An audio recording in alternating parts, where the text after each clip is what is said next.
ስሚ ልንገርሽ፣ ጠላት ከሩቅ አይመጣም።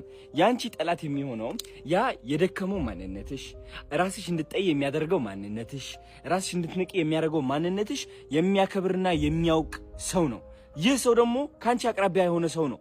ካንቺ ጋር ያደገ ጓደኛ ሊሆን ይችላል፣ የሰፈር ልጅ ሊሆን ይችላል፣ የቤተሰብ አካል ሊሆን ይችላል።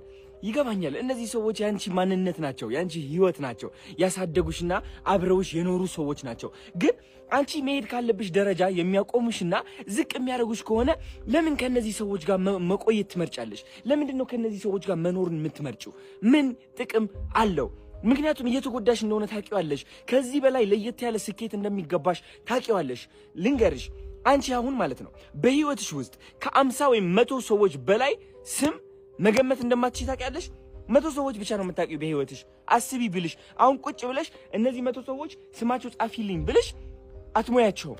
እነዚህ ሰዎች ናቸው ከሚሊዮን ሰዎች የሚያቆሙሽ። እነዚህ ሚሊዮን ሰዎች ጋር መድረስ ስትሺ፣ እነዚህ ሚሊዮን ሰዎች በቢዝነስ በምክር በፈለግሽው ነገር መድረስ ስትሺ ስኬት ላይ ትደርሻለሽ። ህይወትሽ በአጠቃላይ ይቀየራል ከነቅጽበቱ ማለት ነው። ተረዳሽኝ? ስለዚህ ከአቅራቢያሽ ያለ ሰው በምንም ተአምር እንዳያቆምሽ፣ በምንም ተአምር ዝቅ እንዳያደርግሽ፣ ህይወትሽ የዛኔ ነው የሚቀየረው። ታይኛለሽ። ምን አለበኝ